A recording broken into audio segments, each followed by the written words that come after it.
Hello, I'm Maurice Powell. Welcome to A Little Light Music, Manx Radio's regular Thursday evening classical music hour.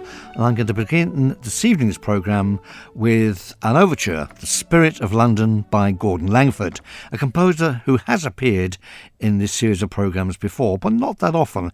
He was a famous composer and arranger in the field of light music, a first-rate trombonist, and he's very well known in the brass band world. I can remember when I had an association many years ago with the Skipton Band in North Yorkshire. We played a number of Gordon Langford's arrangements and they were excellent. The bands absolutely loved them. So here's an original composition then by Gordon Langford, Spirit of London.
So, to begin our programme this evening, a very fine piece by Gordon Langford, one of the generation of British light music composers who followed in the wake of Hayden Wood and Eric Coates. His music reminds me a little bit of Robert Farnham, but very much his own voice. I love the orchestration, very sumptuous, lush melodies, and as I'm sure you'll heard, quite a bit of attention given to the brass. Very, very well written. That was Gordon Langford's overture, Spirit of London. Now we need to move back a century or so to the music of Edward German. Now, in 1895, he wrote some incidental music for a production of Shakespeare's Romeo and Juliet, which was produced at the Lyceum Theatre, 1895. Now, Edward German was wary of taking on this particular work because he knew very well that Gounod, Tchaikovsky and Berlioz had already written music based around Shakespeare's famous love story. Tragedy, possibly. So he approached it with a slightly lighter touch than the other three great masters. So here are three sections then from the incidental music that German wrote for Romeo and Juliet. We'll start with a pavane, a nocturne, and we'll finish with the pastoral. So three movements then from the incidental music Edward German wrote in 1895 for a production of Romeo and Juliet.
Three lovely pieces by Edward German, showing that there's a good deal more to Edward German than just Merry England and one or two other popular pieces. He actually wrote the incidental music for a number of Shakespeare's plays in the 1890s, and they're very well worth exploring. He wasn't actually born Edward German. He was born German, or probably Garman, Edward Jones in Whitchurch in Shropshire, and later studied at the Royal Academy of Music as an organist and violinist. His a fascinating life. Many people saw him as a kind of successor to Sullivan, but actually he's a rather different composer to Sullivan. He wasn't quite so wedded to the idea of operetta, for one thing. He wrote a symphony and a number of interesting orchestral works. We're going to have to look a bit more closely at the life and work of Edward German in future programmes, and it'll be very well worthwhile. So, Charles Williams. Now, at the end of last week's programme, the play-out was Charles Williams' Exhilaration, but I have a feeling that you probably only heard about 10 seconds of it before the programme moved on. So here is the whole piece. It's very short, but like all of Charles Williams' music, it's beautifully scored and very memorable. He, of course, wrote the famous Devil's Gallop that was the Dick Barton theme music. So, Charles Williams' Exhilaration.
A short, busy piece there by Charles Williams, Exhilaration, a perfect piece of British light music. It doesn't outstay its welcome. It's very short. It's wittily orchestrated. It has memorable tune, and it just makes you feel good. Perfect. Now there is this coming Saturday, the 17th of May, in the Royal Hall at the Villa Marina at 7:30 in the evening. A magnificent concert, which I hope many of you will be there, will find time to attend. This is an extraordinary concert. By any stretch of the imagination. The Isle of Man Symphony Orchestra is combining with the Slaithwaite Philharmonic Orchestra to present a programme, the main work of which is Mahler's First Symphony, the so-called Titan.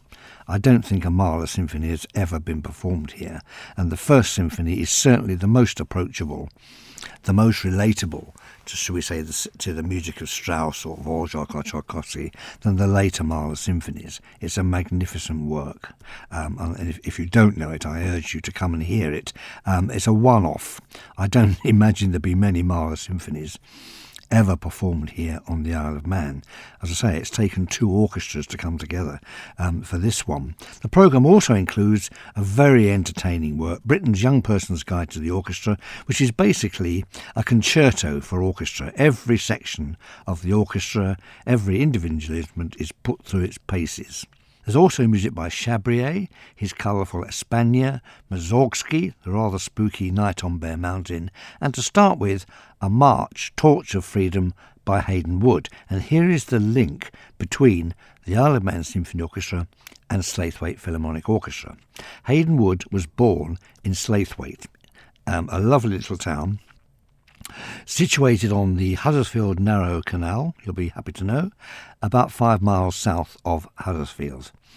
Was a busy industrial town with mills and all the rest of it in Hayden Wood's day. He was born there in 1882. But his family moved away from Slaithwaite to the Isle of Man when Hayden Wood was 3. He stayed here until his mid-teens when he won a scholarship and went to the Royal College of Music. The rest is history. He became a very famous composer, a virtuoso violinist, and he wrote the iconic First World War song Roses of Picardy and much else besides, particularly a number of orchestral works based on Manx traditional melodies. So his connection with the Isle of Man is very strong. Many people, in fact, consider him to be the Manx national composer, a great honour indeed. So the programme is going to open with the Torch of Freedom, and then in the first half, Chabrier and Mussorgsky, conducted by Graham Kirkland, and the second half, the Mahler Symphony, will be conducted by the Slaithwaite Orchestra's resident conductor Benjamin Ellin. The narrator for the Britain Young Person's Guide, who has written a completely new narration, more in tune with our times, is the orchestra's patron, our orchestra's patron, Charles Gard. So, here are the details. Saturday, 17th of May, this coming Saturday, 7:30pm, Villa Marina in the Royal Hall, of course. Tickets are available at the villagaiety.com, the box office, or you can telephone 600 555.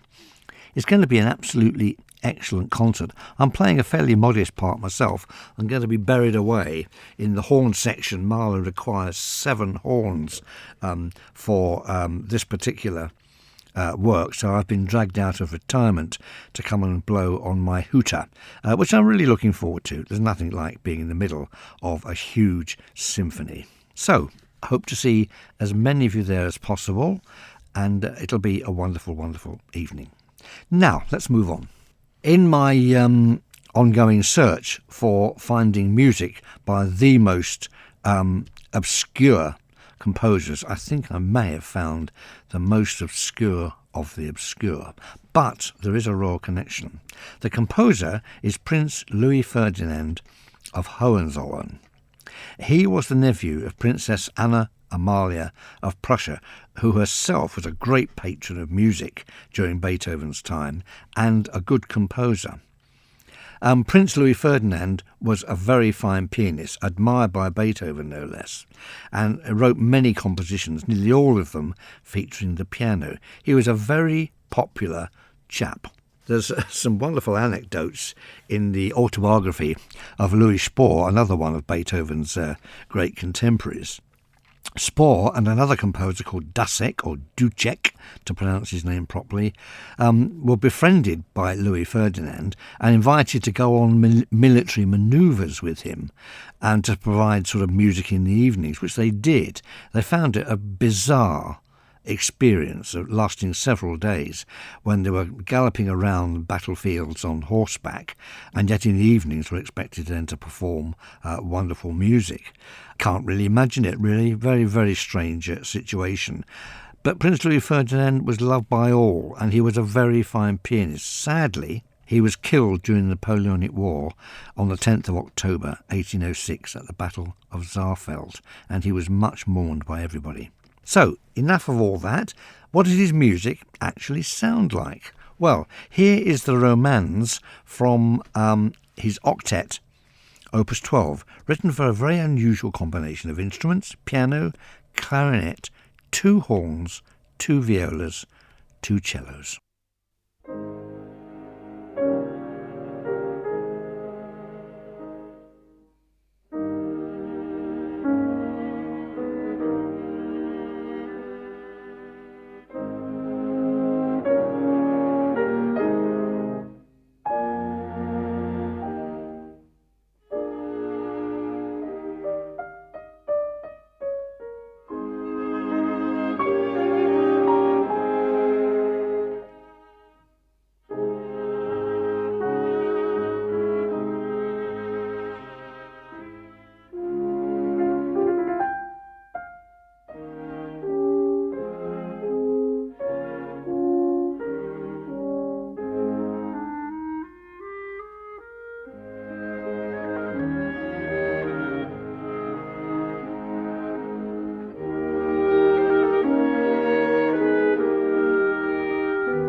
fascinating piece of music, beautifully written. The piano part is extremely florid.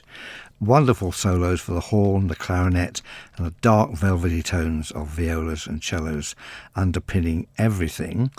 What can we say? Well, obviously a very, very talented composer, a very good musician, whatever else he may or may not have been. And it's a pity that we don't hear something like these extraordinary works. I mean, these composers worked in Beethoven's shadow, of course, although of course they may not have realised that at the time. Prince Louis Ferdinand of Hohenzollern was not a pupil of Beethoven. He met Beethoven on a couple of occasions, but moved in a very musical sort of a milieu, if I can put it that way. Well, there's 2 or 3 different works of his that have been recorded. Nearly all of them feature the piano, and they're all worth investigating. So, we're getting near the end of the programme, but not quite. We need something a little lighter, something more in the British light music field. And here is another discovery of mine, a light music discovery, the music of Carey Blyton. Born in 1932, died in 2002. He was the nephew of the children's author Enid Blyton. Born in Beckenham in Kent, he discovered a talent for music whilst recovering from polio. He studied at the Trinity College of Music and later taught film music composition at the Guildhall School of Music and Drama. He wrote music for television, and he's written a charming suite called the Sunk Port, or the Suite Sunk Port. 5 movements, each one describing evoking a different port. He doesn't actually name them. I'm going to play the central 3 movements, which are all very short but quite charming. The first one is Captain Bowspirit's Blues. The second is The Beach at Midwinter, and the third is The Sea Dog's Song. 3 movements end from Carey Blyton's Suite Sunk Port.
Three pieces there by the composer Cary Blyton from his Sweet Sunk Port. We heard Captain Bowspirit's Blues, nice little bluesy touch there. The Beach in Midwinter, quite an austere piece that. And then the Sea Dog Song, a rollicking kind of sailor's song. Interesting composer, Cary Blyton, and I do have some more pieces by him which I can play in a later programme. Now, we're nearly at the end of the programme, but I have a request. I was just out and about in Ramsey, as I am most days, and I bumped into one of my regular listeners, and they said, we played a wonderful piece last week about Princess Diana. Any chance you could possibly play it again? Well, I certainly can. I'd love to play it again. It's not something that happens very often where I repeat a piece the week after, but this is a very short piece. It was by the composer John Fox. It's called A Portrait of Diana, and it was written in 1997 in the aftermath of her tragic death in Paris. So, a rather languid and lovely waltz, Portrait of Diana. Please join me again next Thursday. We'll use this as our play-out music as well. I've absolutely no idea at this stage what will be in the programme. Something unusual, something familiar. I'm beginning to ramble, aren't I, really? It'll be a surprise for all of us. So, in the meantime, Portrait of Diana, goodbye.